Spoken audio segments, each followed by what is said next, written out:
Hello and welcome to my channel, BTC-TV, presenting Scribbler. The golden years, so don't forget that part. Anyways, I was trying to get a hold of Miss Emily Blunt, but she's kind of busy promoting another movie, yet another one, like my goodness. Anyways, this is the sixth part of my novella, The Truth of Who We Are. And I'm going to read it to you. I had started reading it earlier, but then the yardsmen were here, you know, the landscapers, with the leaf blower right under the window, so I couldn't hear myself, and I had to stop. Now I have to start over again. Well, that's the way it is, whatever. Anyways, here we go. Part 6, The Truth of Who We Are. What will you do now? It was the next morning, and his mother was preparing cereal for the baby, who was seated in a chair, tied with a belt, waiting. Martin was sitting on the floor, his back against the wall, watching a ray of sunshine as it fell across the floor at a slant. He watched dust motes dancing in the light. When he was younger, he used to think it was space dust, even as his mother told him they were angel's tears. He looked up at his mother and shook his head. "You're not staying, are you?" she said, and he shook his head again. "I can't, Mama." "What do you mean you can't? You're my son, Godverdamme." She fought back her emotions and started again. "All these years, I thought you were dead. Do you know what that means to a mother? For 5 years, I thought you were dead. When they took you away, my world, the world as I knew it, came to an end. Can you even begin to understand that? No one would tell me where they took you, only that you'd been picked up. They said they had a special place for people like you. When they told me they locked you up in Sachsenhausen, all I'd heard was what they did to people like you." "And what exactly does that mean, people like you?" "You know very well what it means. It shouldn't matter," he said. "No, don't tell me that. I don't believe any of that. Never have. They made it up. It was Beck. He made you do those things." "No, it wasn't Beck, and you know it," he said. "But it doesn't matter anymore, does it? Whatever stories you heard about Sachsenhausen, it wasn't like that for me," Martin said, hanging his head. "It wasn't? And why wasn't it like that? And why wasn't it like it was for the others?" He looked up at her. "They knew who I was, Mama." "And why would that make any difference?" "Because I was a concert pianist, and I was well known. I played on the biggest stages of Europe. I played in front of kings and queens. They didn't want that kind of publicity, Mama. They wanted the world to think they were sympathetic to people like me. They asked the world if they wanted to take the Jews. Remember? No one would take them. Do you remember that? Not one country said, 'Yes, send them over, send us your Jews.' And so they justified their condemnation of the Jews by saying the world could have stepped in at any time to help. But the world did nothing, did they? It's hard to argue with that, isn't it? What else were they going to do with us? Because in that world, the world of the camp, people like me were one step above the Jews. Instead of gassing us, they worked people like me to death. I don't think that people thought they'd do what they did. What, kill innocent people? It doesn't matter what they did, Mama. It's not a matter of they or them. It's us. We did it, as a people, as a country. Do you think the world's going to forgive us in 50 years if you say not all Germans supported the National Socialists? Do you know how many there are hiding in Berlin today? They call it collective guilt. In 50 years from now, they'll be calling us Nazis. That's what the rest of the world calls us. Did you know that? It's guilt by association." "No," she said, her voice calm as she crouched down in front of the baby, spooning food into his mouth. "I refuse to believe that. People forget. Or else they just don't care anymore. But they don't affix blame. How can you be blamed for what they did to you?" "That's all people ever do, Mama," he said, looking up at her. "They affix blame." "Is that why you're leaving?" "No, I need to find Beck. I want to play again, and I need him to help me get back into playing shape. They're giving us back the airwaves." "Why Beck?" she said, looking at him and shaking her head. "You don't need him in your life." "He taught me for 15 years. "Yes, I know. I paid him, and then some," she said, her voice trailing off.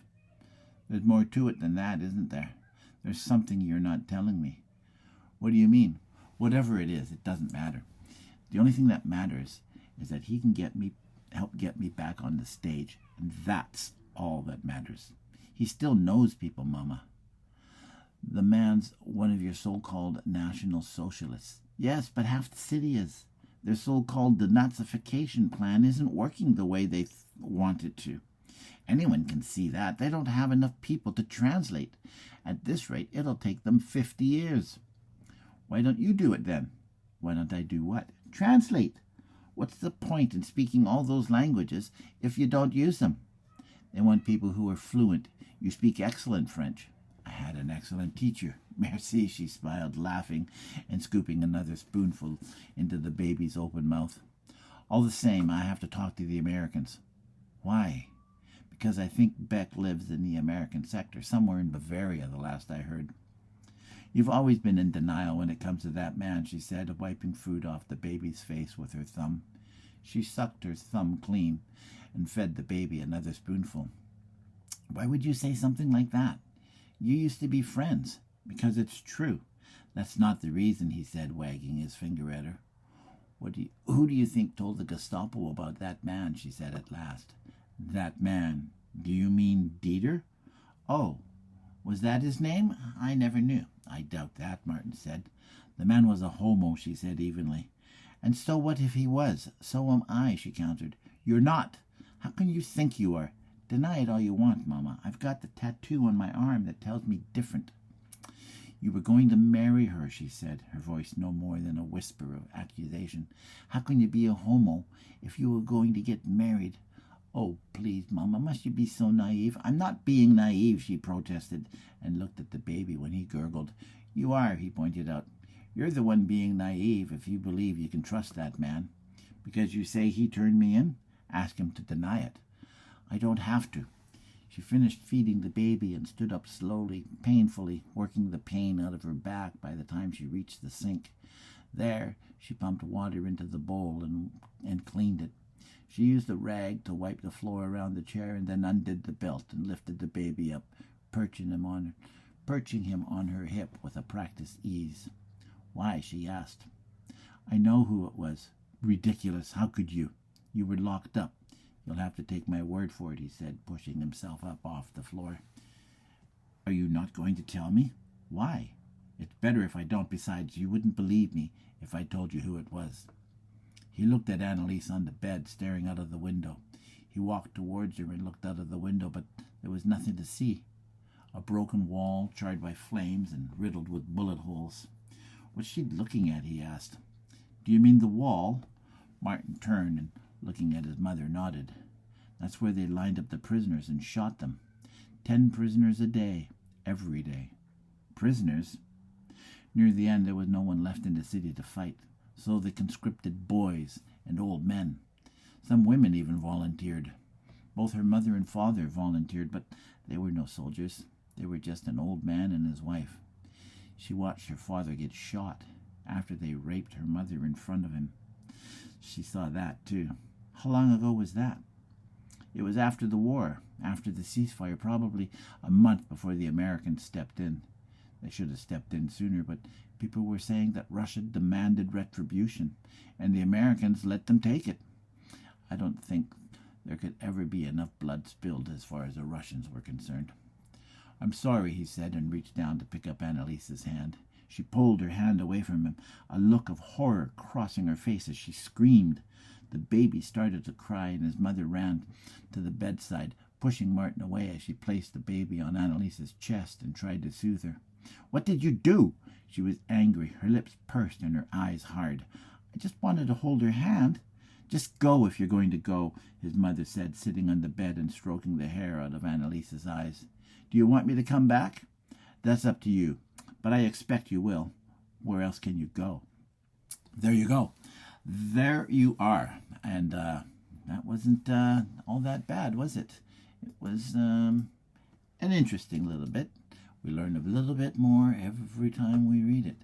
So that's all we have. And see on my list here next week, I'm going to try and get a hold of Ewan McGregor. Yes, Obi-Wan himself. I want Obi-Wan to read. Because, you know, he's got a cool accent too. Anyways, we'll have to save that one for another one, won't we? Yeah. Anyways, I will see you next week on BTC-TV. Same bat time, same bat channel.